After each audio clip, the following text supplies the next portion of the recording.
कुछ बोलते क्यों नहीं? क्या हुआ? आग लग गई घर को। आग? आप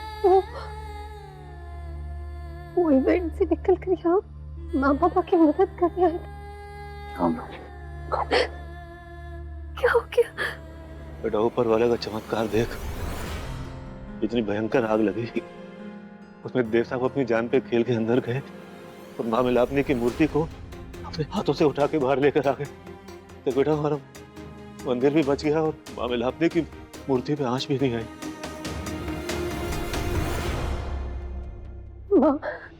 माँ मिलापनी हमारे साथ है। आपको पता है दीदी, आज अब जब उस इवेंट से निकल कर यहाँ आ गए तो वहाँ बात में मैंने ये कहा कि सब खत्म हो जाए, कोई बात नहीं, लेकिन उम्मीद खत्म नहीं होनी चाहिए। और सच है, देखिए हमारी उम्मीद खत्म नहीं हुई।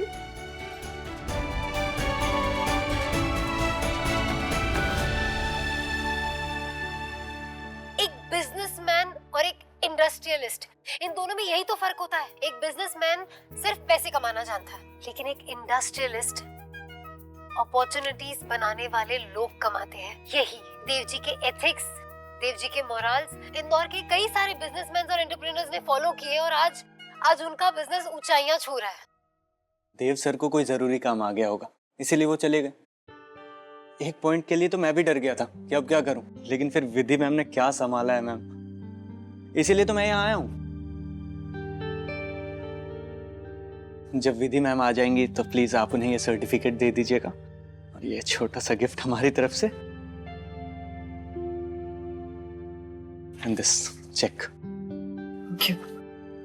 लोग बहुत पूछताछ कर रहे थे विधि मैम के बारे में, सब चाहते हैं कि वो उनके इवेंट में आए और motivational speech they. She is so talented, उनमें बहुत आगे जाने की क्षमता है, उनका पोटेंशियल वेस्ट नहीं होना चाहिए मैम। विधि, तुम इतनी लायक और होशियार होने के बावजूद सिर्फ मेरी वजह से अपनी काबिलियत वेस्ट जाने दे रही हो। मैं उस दिन का इंतजार कर रही हूँ कि काश मैं तुम्हें कह पाती कि तुम कितनी टैलेंटेड हो और उस टैलेंट को यूज करके अपने पंख खोलकर जितनी लंबी चाहो उतनी उड़ान भर सकती हो। मामा देखिए ना, विधि भाभी के घर पे क्या हो गया, देखिए आग लग गई। हाँ मामा। चित्रा बेटा, तू ना बाल घर में बच्चों को सबका ध्यान रखना। मैं विमला जी से मिलकर आती हूँ। जी मामा। ठीक है बेटा। एक बात बताइए, अगर मैं आपका बेटा होती तो आप मुझे अपनी परेशानी नहीं बताते, ऐसे मेहमानों की तरह व्यवहार करते मेरे साथ? नहीं ना? तो एक बेटी अपने बाप का कंधा क्यों नहीं बन सकती? दीदी, मैं ये नहीं कहूंगा कि सब में इनकी कोई गलती नहीं है, पर अक्सर समाज के दबाव में बहुत सारे लोग ये गलती कर बैठते हैं। लेकिन विधि, अपने आसपास देखो, बहुत कुछ हो गया है। ये आग लगी है, कहीं ना कहीं इस आग ने हम सबको कुछ सिखाया है, सीख दी है। सीख तो दी है देव साहब, बहुत बड़ी सीख दी है। यही मुश्किल है हम मिडिल क्लास लोगों के साथ। बेटी की शादी है, ससुराल वाले क्या कहेंगे, समाज क्या कहेगा। पैसे हैं नहीं, कर्जा ले लेते हैं, बाद में चुका देंगे, लेकिन नाक नहीं कटनी चाहिए समाज के सामने हमारी। बाद में चुका नहीं पाते, एक भी ये हो जाता है।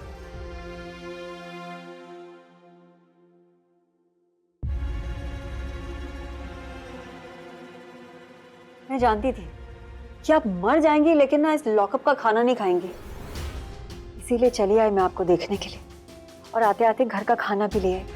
थैंक यू प्रिया। इसमें थैंक यू बोलने की क्या बात है, घर तो आप ही का है ना। आपको पता है, मैं जब से उस घर में आई हूँ ना, हमेशा डिप्रेस्ड ही रही हूँ, हमेशा इनसिक्योर, लेकिन आपके आने के बाद मुझे बेटर फील हो रहा था। अब मैं वापस अकेली हो गई हूँ। आप यहाँ जेल में हो ना?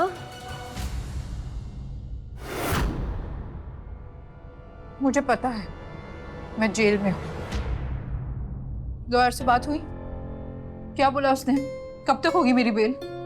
इस लॉकअप में रहना टॉर्चर से कम नहीं है।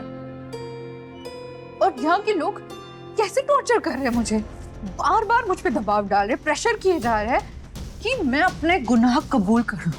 कौन से गुनाह कबूल करूं मैं? मैंने कोई गुनाह किया ही नहीं, जो भी किया सब लीगल था। बुरा मत मानिए, लेकिन एक बात कहूं, आपको ना हाई लगी है रायचंद की।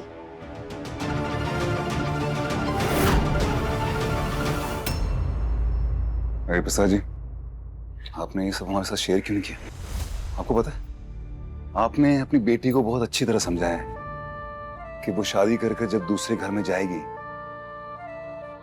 तो वो उनके दुख बांटेगी, लेकिन खुद नहीं समझा आपने। क्यों? गलती हो गई है मेरे से। मेरी बेटा माफ कर दे बेटा, बहुत बड़ी गलती हो गई मेरे पापा से। देव साहब माफ कर दीजिए। मैं आपको माफ करने को तैयार हूं, पर एक शर्त पर।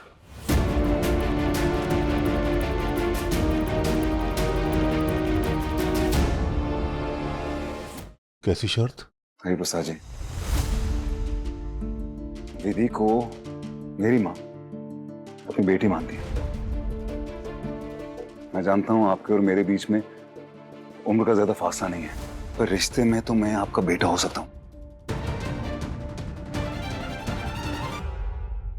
ये दामाद का जो ये टैग है हम खत्म क्यों नहीं कर सकते? जैसा एक बाप और एक बेटा आपस में अपनी प्रॉब्लम्स शेयर करते हैं, हम क्यों नहीं कर सकते? क्या आप ये कर सकते हैं?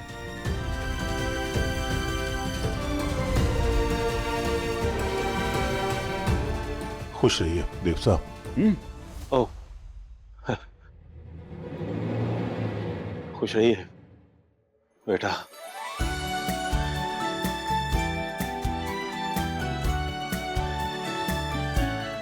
माँ मिलापने की कृपा हमेशा आप पे रहे। भगवान करे ऐसा बेटा सब माओ को मिले। अरे मैं सच कह रही हूँ अम्बा जी, ये रायचंद हाउस ना औरतों के लिए तो बहुत ही मनहूस। मम्मी जी कोई देख लीजिए, शादी करके आई, भरी जवानी में विधवा हो गई। मैं भी जब से शादी करके आई हूँ रायचंद हाउस, कभी खुश नहीं रही। सबसे लेटेस्ट एग्जाम्पल, आप रायचंद की रानी बनने का ख्वाब देख रही थी ना, और हुआ क्या? खुआरी सुहागन बनके घूमती फिरती है हर जगह। भाई साहब की शादी तो विधि से हो गई, और आप यहाँ जेल में दासी बनके रह रही हैं उस राकेश के मर्डर केस में। I mean, आपको भी अपना शिकार बना लिया रायचंद हाउस ने। मैं तो कहती हूँ किस्सा ही खत्म करते हैं। ना रहेगा घर और ना रहेगी मनहूसियत। हम इस पनौती को ही खत्म कर देते हैं। रायचंद हाउस को बेच देते।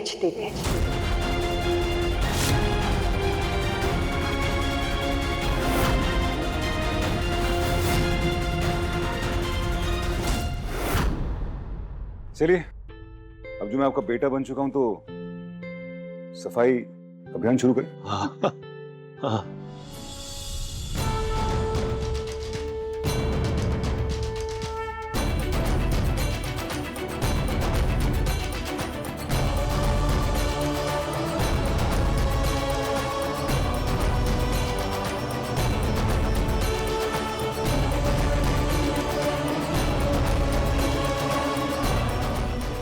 बोलो मिलापनी मैया की जय। देखिए अम्बा जी, ऐसे मेंशन में रहने से अच्छा है कि मैं अपनी बेटी के साथ में किसी छोटे से फ्लैट में जाके शिफ्ट हो जाऊं। कम से कम ये रायचंद और इस मनहूसियत से तो दूर रहूंगी, और ये विधि और भाई साहब को एक करारा जवाब होगा। आप खुद ही सोचिए, जिस घर को हमारे आदरणीय ससुर जी शांतनु रायचंद ने अपनी खून पसीने की मेहनत से बनाया है, जब उसकी बोली लगेगी, जब वो बिकेगा, सरेआम नीलाम होगा, तो क्या गुजरेगी भाई साहब और मम्मी जी पे, और फिर सारा इल्जाम विधि पे आ जाएगा कि उसकी वजह से घर, बिजनेस और इतने सालों से कमाई हुई इज्जत एक झटके में चली गई। फिर लगेंगे एक तीर से दो निशाने। मैं विधि देवव्रत रायचंद आपके किए हुए गलत कर्मों की बेड़ियां आपके पांव में बांधूंगी।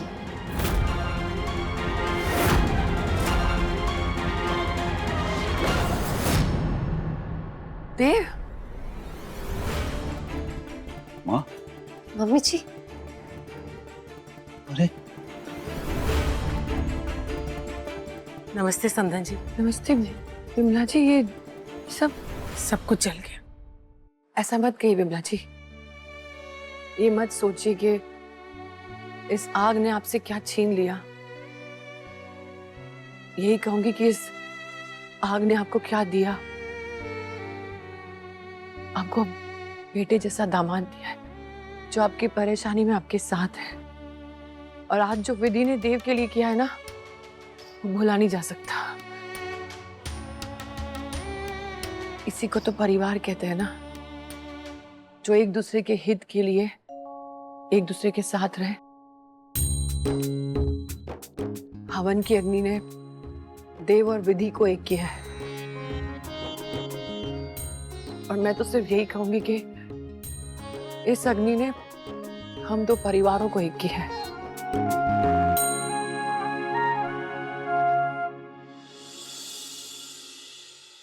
तुम बिल्कुल ठीक कह रही हो प्रिया। घर की नीलामी कर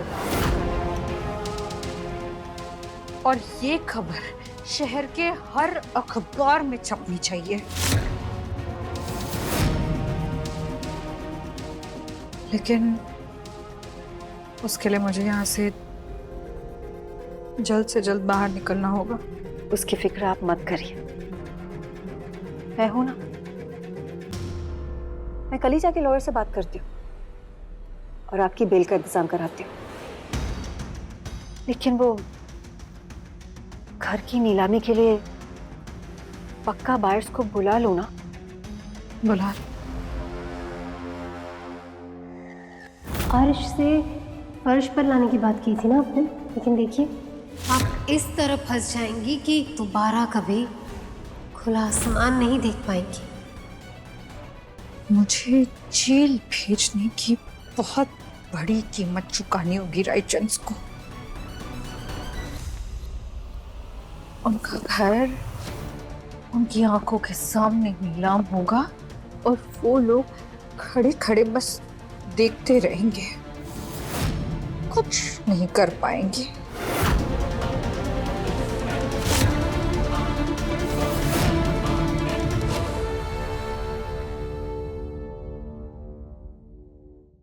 भाई साहब, एक आइसक्रीम दीजिएगा। देव जी, वो मुझे कुल्फी चाहिए। ठीक है, एक कुल्फी देना। पर देव जी, सिर्फ एक क्यों? क्योंकि प्रैक्टिकली हमारे पास 2 कुल्फी खरीदने के पैसे हैं नहीं।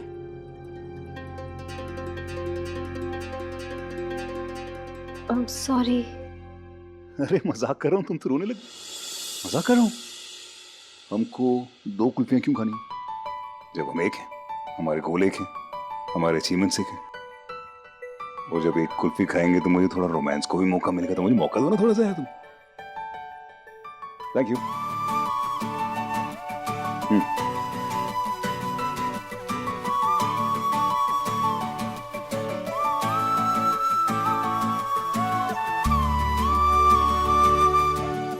तो माइंड ब्लोइंग है।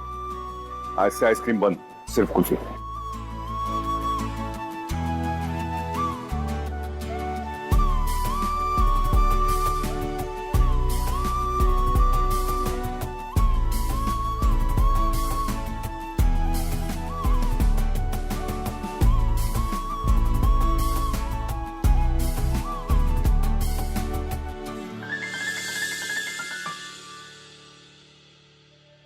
हाँ प्रिया, बोलो।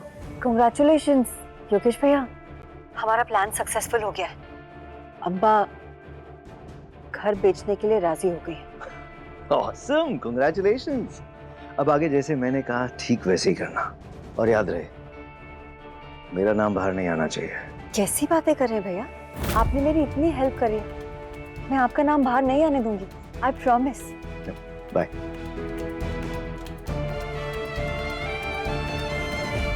तुम दोनों को क्या लगता है कि भगवान ने सारा दिमाग सिर्फ तुम दोनों को ही दिया है? एक बार हमारा घर हमारे पास आ गया ना, फिर देखना तुम्हारा क्या हाल करते हैं हम रायचंद्स।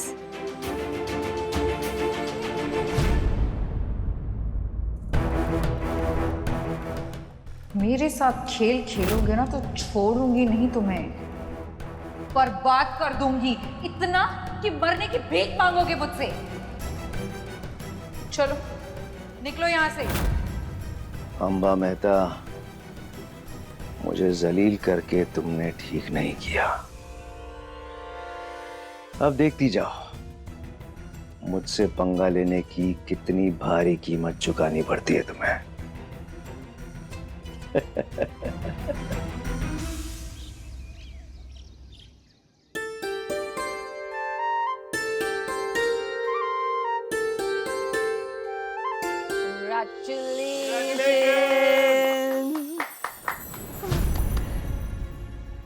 सॉरी, मैं आज मैं थोड़ा ज्यादा ही सो गई, सॉरी। अरे इट्स ओके विधि, कल का दिन तुम्हारे लिए बहुत हेक्टिक था। It's okay. लेकिन ये कांग्रेचुलेशंस क्यों? क्योंकि तूने काम ही ऐसा किया है चित्रा। ये आपके लिए।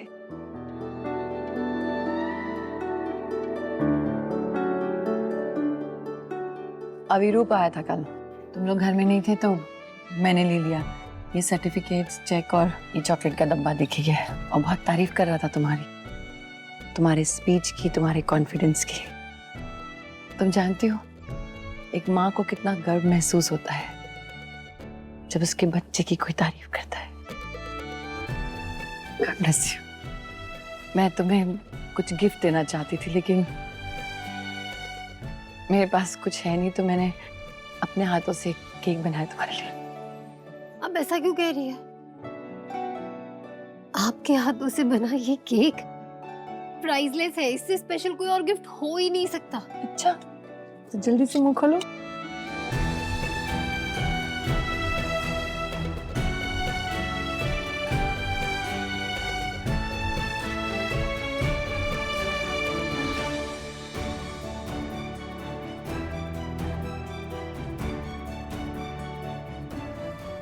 अब हमारे पास चैरिटी प्रोग्राम के लिए पैसे भी आ गए।